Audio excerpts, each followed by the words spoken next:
मानिसको जीवनमा प्रत्येक मानिसले जीवनको व्यवस्थापनको लागि, समाजको व्यवस्थापनको लागि धेरै कथाहरू बोकेर हिँडिरहेको हुन्छ। कैयन किसिमका कथाहरू छन् हाम्रा समाजमा। कति हामी सुन्न पाउँछौँ, कति हामी सुन्न पाउँदैनौँ। एकजना रानी हुनुहुन्थ्यो नेपालमै, जसले सती प्रथा विरुद्ध आफू राजा मर्दाखेरि सती जानु भएन। यो कथालाई यसरी पनि लिन मिल्छ कि राजपरिवारको भएर उहाँलाई सती जानु परेन, तर वास्तवमा नै सबैजना सती जानुपर्ने व्यवस्था हुँदा एकजना फिमेलले उहाँले सती जाँदिन भन्नु अथवा उहाँलाई नजानु भनेर छोरा राजा भएपछि छोराले आदेश दिनु अथवा छोराले उसलाई बचाउन चाहनु, कथा कसरी हेर्ने? कुन कुनाबाट कथा हेर्ने? जताबाट हेर्न सके पनि सकिन्छ र जसरी हेर्न चाहन्छु भने पनि हेर्न सकिन्छ। त्यस्तो खालको अधिकारको कुरो पहिला पनि नभएको होइन। कति घटनाहरू फिल्टर्ड हुँदै हुँदै हाम्रो समाजमा अहिले अनलाइनमा फेसबुकको, युट्युबको, टिकटकको, ट्विटरको वालमा स्क्रोल हुने गरेर हामीले कथाहरू देखिरहेका छौँ। र अहिले आएर जबदेखि इन्टरनेट एकदमै पपुलर हुँदै गयो त्यहाँदेखि आएर धेरै मानिसले यस्ता विभिन्न इजमहरूको बारेमा सुनेका छन् र बल्ल यो अनुभवलाई नाम दिन पाएका छन्।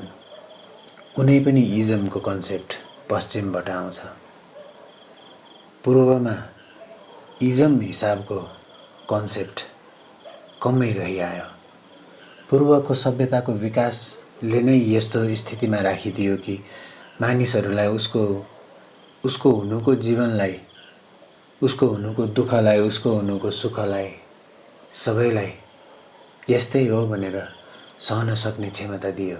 र यसै कारण आज पनि लकडाउनमा पनि यस्तै त हो भनेर सहेर बस्छौँ।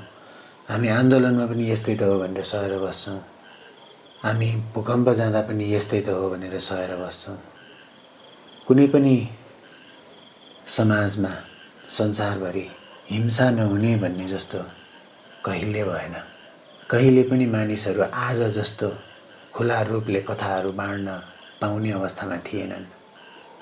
पहिला पहिला पनि घट्ने सामाजिक घटनाहरूको बारेमा सबैलाई ज्ञान हुँदैन थियो। समाजभित्रै साना साना परिवारको व्यवस्थाभित्रै सानातिना समाज हुन्थे र सानातिना समाजभित्रै कथाहरू हराउँथे। र इन्टरनेटको आगमनसँगै यो ग्लोबल फेनोमेनन आएकै कारणले अहिले एकदमै इमर्जेन्सी जस्तो सिचुएसन देखिएको हुनसक्छ।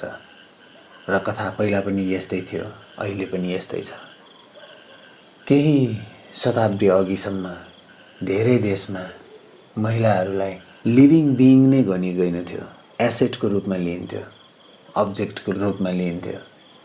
धेरै भएको छैन हामीले दास प्रथालाई उन्मूलन गरेको, र धेरै भएको छैन महिलाहरूले सिभिल सर्भिसमा जागिर पाउन थालेको।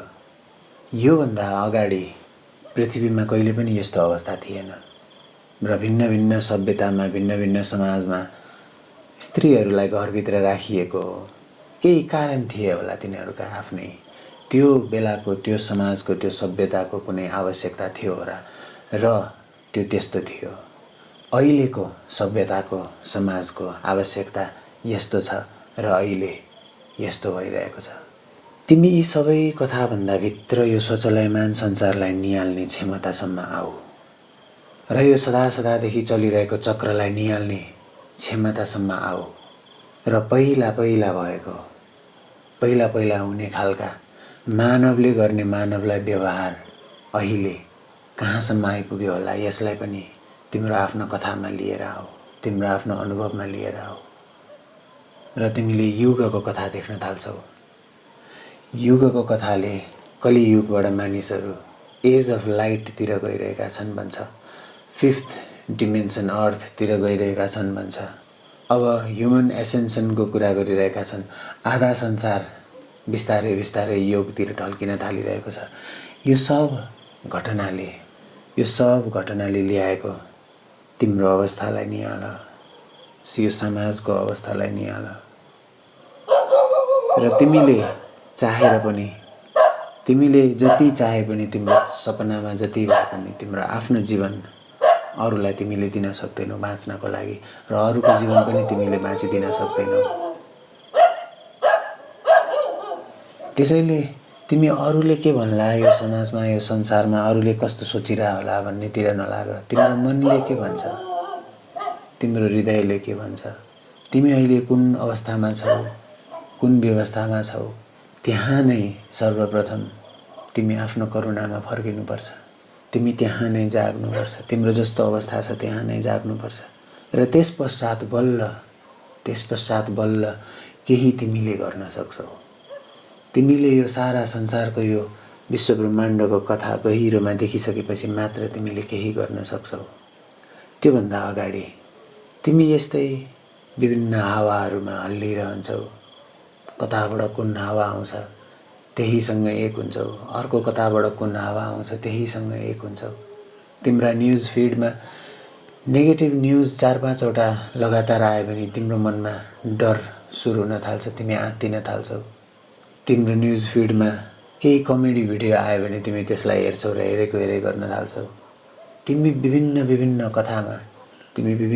कथामा एक छौ, सिवाय तिम्रो कथा र अस्तित्वको अनुभव, तिम्रो भित्रको, तिम्रो परमात्माको अनुभव, यो सबै इजमहरूभन्दा धेरै भित्र छ, सम्पूर्ण इजमहरूभन्दा भित्र छ। त्यसैले यसको बयान गर्ने यति कठिन छ। त्यसैले यसका बारेमा कति धेरै कथाहरू बोल्न बाध्य हुन्छन् मानिसहरू। घटना घट्छ चारैतिर, समाजमा जस्ता पनि घटना घटेका छन्, किनभने समाजमा जस्ता पनि मानिस छन्, किनभने मानिसको मनमा जस्तो पनि विचार छ। र मानवको समाज त थुङ्गा थियो केही 20-30 वर्ष अघिसम्म। कति नै भएर हामीले विश्वलाई एक समाजको रूपमा देख्न थालेको। तिम्रो कथा कहाँबाट आउँछ, कस्तो परिस्थितिबाट आउँछ, यो अस्तित्वको कुन घडीमा तिम्रा कथाहरू छन् त्यसलाई पनि हेर। र तिमी जब केही गर्न सक्दैनौ, तिमी देख्छौ कि तिमीले केही पनि गर्न सक्दैनौ, तिमी यस्तो क्षणमा आइपुग्यौ भने, तिमी आत्तियौ केही गर्न सकेनौ, तिमी डरायौ तिमी केही गर्न सकेनौ भने यही मोमेन्ट, क्षण हो तिमी जाग्न सक्ने। तिमी आत्तियौ भने छोडिदेऊ एकछिन आफूलाई, तिमी डरायौ भने छोडिदेऊ एकछिन आफूलाई। तिम्रो अहिलेको अवस्था कस्तो छ त्यो महत्त्वपूर्ण छ। तिमीले देख्ने संसारको अहिलेको अवस्था कस्तो छ त्यो महत्त्वपूर्ण छ, तर गौण छ। अरूको अवस्था कस्तो होला भन्ने कुराले महत्त्व राख्दैन। यसै कारण कि कसैले कसैको जीवन बाँचिदिन सक्दैन। र समाजमा हुने यस्ता सबै घटनाहरू छन्। त्यसै कारणले मिटु मुभमेन्ट पनि चल्छ। समाजमा जस्ता पनि मान्छे छन्, जस्ता पनि घटना घट्छन्, सबै मानिसको स्थिति लगभग उस्तै छ। सबैको मनको स्थिति लगभग उस्तै छ। केही सानातिना भिन्नता छन् र सानातिना भिन्नताको कारणले गर्दा नै प्रत्येक मानिसमा फरक ब्रह्माण्ड छ। समाजमा यस्ता घटनाहरू किन घट्छन्? पारिवारिक घटनाहरू, हिंसाहरू, दुर्व्यवहारहरू, इजमको आइडियाहरू, किनकि यो सबै कुरा ह्युमन अनुभव हुनुको भाग जस्तो देखिन्छ। त्यसैले अहिलेसम्म सारा मानव सभ्यतामा त्यसको उपस्थिति देखिँदै आइयो र सारा मानव सभ्यतामा त्यसको उपस्थिति देखिँदै यहाँसम्म आउँदा अहिले देखिँदैछ कि मानव सभ्यता पहिलाभन्दा निकै शान्त भएको छ।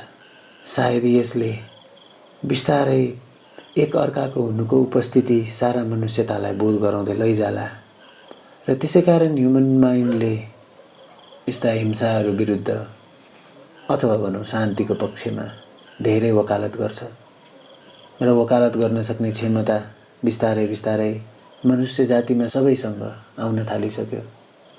सारा मानव सभ्यतामा डेमोक्रेसीको सुरु भएको कति नै भएर हामी यस्तोसम्म अवस्थामा पुगिसकेका थियौँ कि हामी सबैजना मानिसलाई संसारभरि हामी जहाँ पनि जानलाई फ्रिडम छ।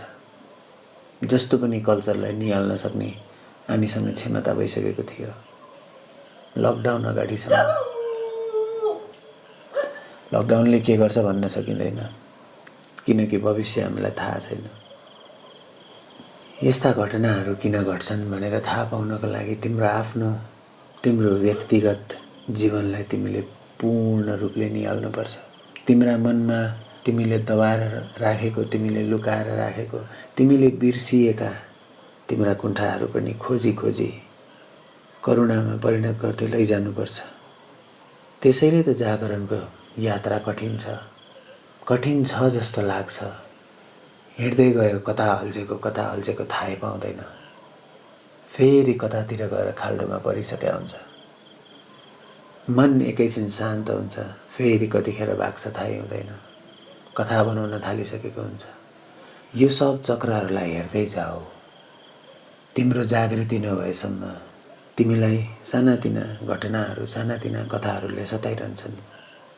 तिम्रा जीवनमा ठुला कथाहरू यस्तै सानातिनाबाट जम्मा हुँदै ठुला बन्दै जान्छन् र तिमी सानोतिनो सफरिङबाट सुरु गरेर बिस्तारै ठुलो सफरिङतिर लाग्दै जान्छौ। प्रत्येक मानिसले आफ्नो कथालाई जिम्मेवारी पूर्ण भएर निहाल्न सक्ने भयो भने मात्रै समाज हामीमध्ये कैयनले कल्पना गरे जस्तो आइडियलिस्टिक हुन सक्छ। प्रत्येक मानिसलाई उसको आफ्नो जीवनलाई गहिरिएर हेर्न सक्ने क्षमता भयो भने मात्रै, प्रत्येक मानिसलाई प्यास भयो भने मात्रै यो आनन्द दिन सकिन्छ। त्यसै कारण त कठिन छ।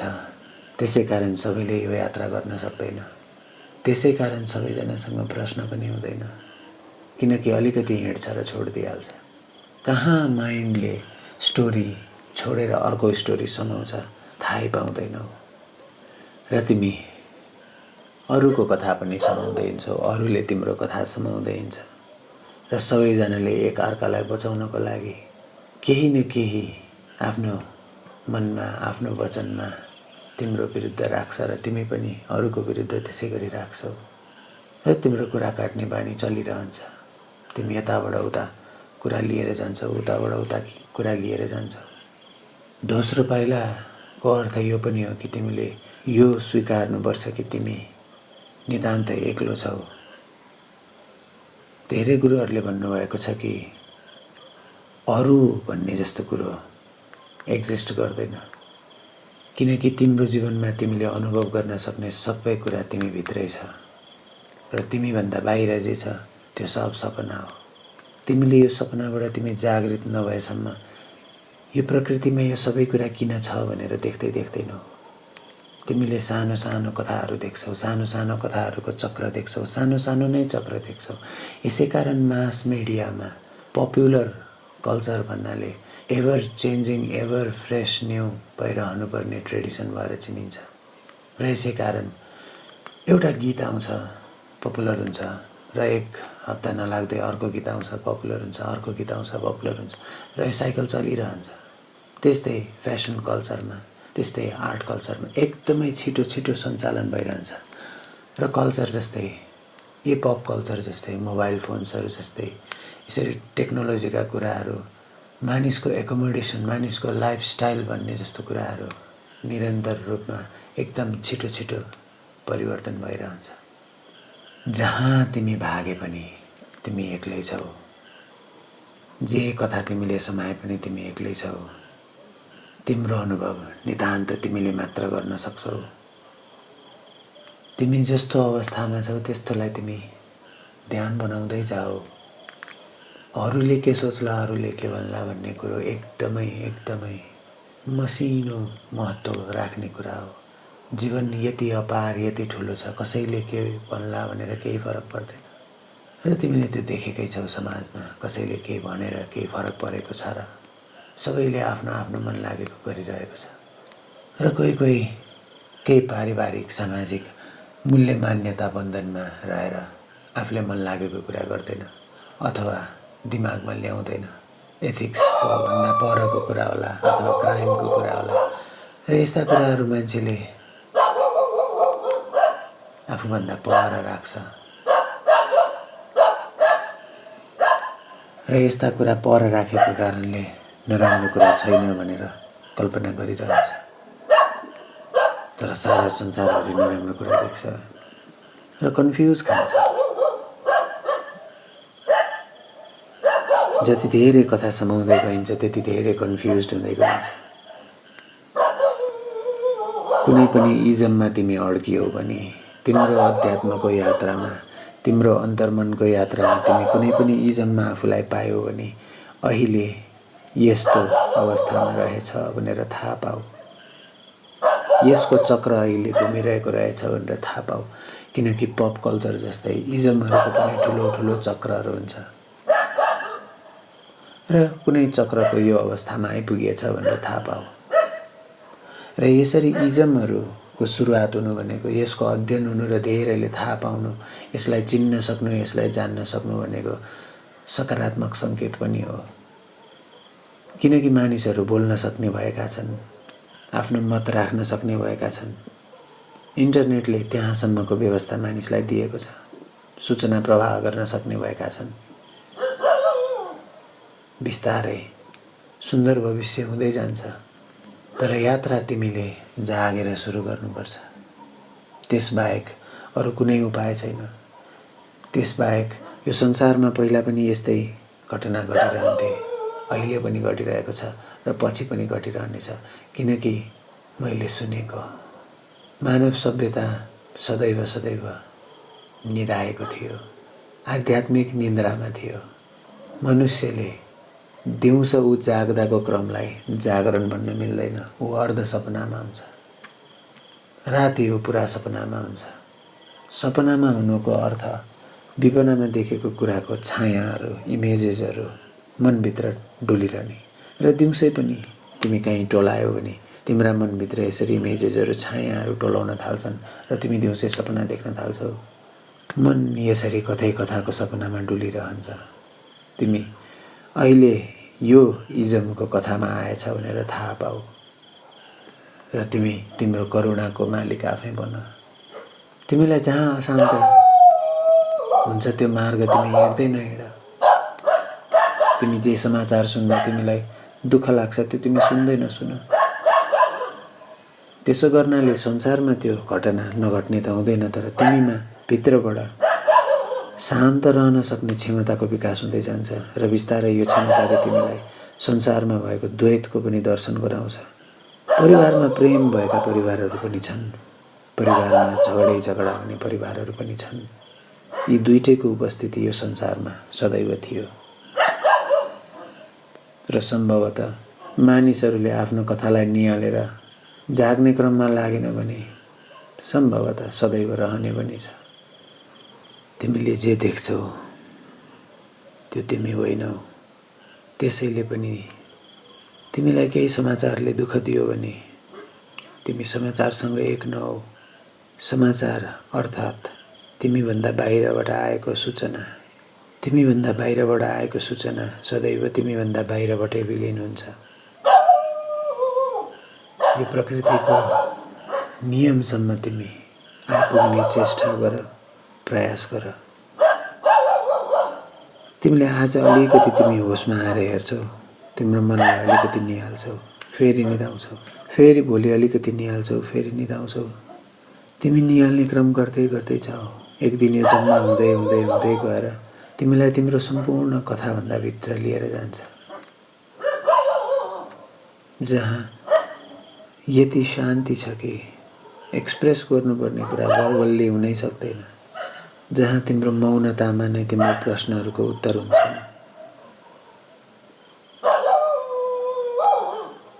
र तिमी जस्तो इजम समाउँछौ त्यस्तै इजमको बारेमा कुरा गर्दै गर्दै रहन्छौ, त्यस्तै तिम्रो जीवन व्यवहार बन्न जान्छ। कोही धार्मिक इजम समाउँछन् र जीवन त्यस्तै हुँदै जान्छ। कोही पोलिटिकल, सोसियो पोलिटिकल इजम समाउँछन् र जीवन त्यस्तै हुँदै जान्छ।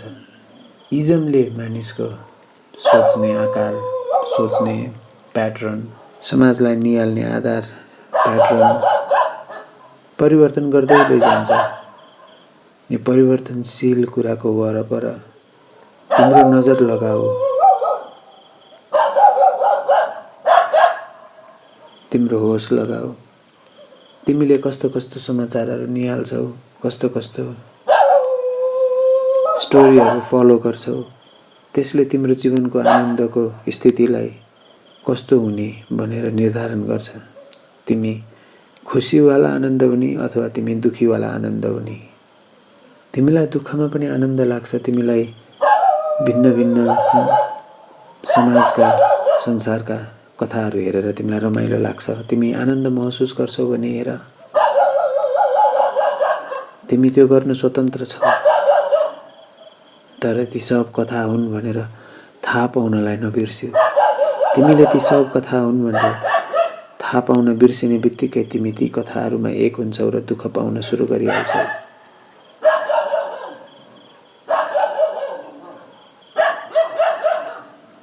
सबै किसिमका इजमहरू भन्दा भित्र आएर हेर, छेडछेडमा आफूलाई अस्तित्वप्रति समर्पित गर्दै गर। त्यसैले इस्लाममा यो एउटा प्र्याक्टिस छ कि दिनमा एटलिस्ट 5 चोटि आफूसँग आउनुहुन्छ, स्वयंसँग आएर एकैछिन रहनुहुन्छ। यो झट्ट हेर्दा रिलिजियस एक्ट जस्तो देखिए पनि पूर्ण रूपले यौगिक र साइन्टिफिक एक्ट हो। मानिसको स्वयंसँग बेला बेलामा आइराख्ने बानीले मानिसलाई खाली गरिरहन्छ, हलुका गरिरहन्छ र यस्ता हलुका क्षणहरू जम्मा हुँदै हुँदै यस्ता क्षणहरू जम्मा हुँदै नै गएर एक दिन ध्यानमा परिणत हुने हो। यसै पनि तिमीले कथाहरूलाई निहाल्ने भए केही काम गर्न सक्दैनौ। तिमी यस्तो भएछ ए भन्छौ, दुःख मान्छौ, तिमी यस्तो भएछ ए भन्छौ, सुख मान्छौ। अब तिमी कथालाई निहालेर सुख र दुःख भन्दा पनि भित्र आऊ, तिम्रो भित्र आऊ, तिम्रो हृदयको भित्र आऊ, तिम्रो मनको सतहभन्दा धेरै भित्र, धेरै गहिरोमा आऊ र एकैछिन छोडिदेऊ यी सब कथाहरूलाई। किनकि संसारमा कस्ता कस्ता घटना घटिरहेका छन् हामीले थाहै पाउन सक्दैनौँ। केही सोसियल मिडियामा आइपुग्छन् र हामीलाई थाहा हुन्छ। सबै घटना हामीलाई थाहै हुँदैन र सबै घटना हामीले थाहा नपाउँदा हामी मर्यौँ भने के तिमीले नसुनेको समाचारको तिमीले गणना गर्छौ त, भ्याल्यु गर्छौ त, जोडेर राख्छौ, कथा बनाउँछौ? त्यो तिमी गर्नै सक्दैनौ। अनसर्टेन्टी प्रिन्सिपलले यही भन्छ कि तिमीले रियालिटीलाई हेर्दा मात्र रियालिटी छ, नत्र छैन। तिमीले फेमिनिजमवाला कथालाई हेर्छौ तब त्यो कथा छ, तिमीले फेमिनिजमवाला कथालाई हेर्दैनौ तब त्यो कथा छैन। तिमीले नसुनेको कथा तिमीलाई थाहै छैन र तिमीले सुनेको कथामा तिमीले कति सुन्छौ र के बुझ्छौ, तिम्रो मनले कति टिप्छ, तिमीले कुन कथा लगेर जोड्छौ, तिम्रो आफ्नो धेरै कुरामा भर पर्छ र धेरै ऊर्जा पनि खर्च हुन्छ। सुरुवात तिम्रो सोसियल मिडियाबाट तिमीलाई तनाव दिने कुराहरू हटाएर सुरु गर। तिमीलाई आनन्द लाग्ने कुराहरू तिम्रा वालमा आइरहन् र हेर्दै जाऊ। त्यति गर्दैमा तिम्रो 1 हप्ता मात्र निहाल, तिमीले जीवनलाई देख्ने भाषै परिवर्तन हुन्छ। तिमीले तिम्रो जीवनलाई निहाल्ने तरिकै परिवर्तन हुन्छ। किनकि तिमीले धेरै कुराहरू हेर्दै जान्छौ फेसबुकमा, युट्युबमा। तिम्रो मनमा विभिन्न विचारहरू, विभिन्न कुराहरू रेकर्ड हुँदै सबकन्सियसमा प्रवेश गर्दै गरेको तिमीलाई ख्याल हुँदैन। अनि तिमी जे हेर्छौ तिमी त्यस्तै हुँदै जान्छौ, तिमी जे खान्छौ तिमी त्यही हुँदै जान्छौ। अहिले तिमीले यो इजमलाई देख्यौ र यो इजम तिमीले खायौ, अहिले तिमी यो हुँदैछौ, यसका बारे चिन्तन गर्दैछौ। भोलि तिमीले अर्कै केही इजम देख्छौ, त्यसका बारेमा चिन्तन गर्नेछौ। यसरी कथा जे देख्यौ त्यसको बारेमा चिन्तन गर्दै जाने मनको बानी हो। यसप्रति जागरुक भएर हेर, यसलाई निहालेर हेर र यो नराम्रो छैन यसलाई पनि प्रेमले स्वीकारेर हेर र फकाउँदै ध्यानमा परिवर्तन गर यसलाई। तिमीले जे देख्दैनौ त्यसको तिमी भागीदारी हुँदैनौ, तिमीले त्यो भोग्नु पर्दैन। त्यसैले तिम्रो आफ्नो सोसियल मिडिया क्लिनअप गरेर तिम्रो स्याडो वर्क सुरु गर।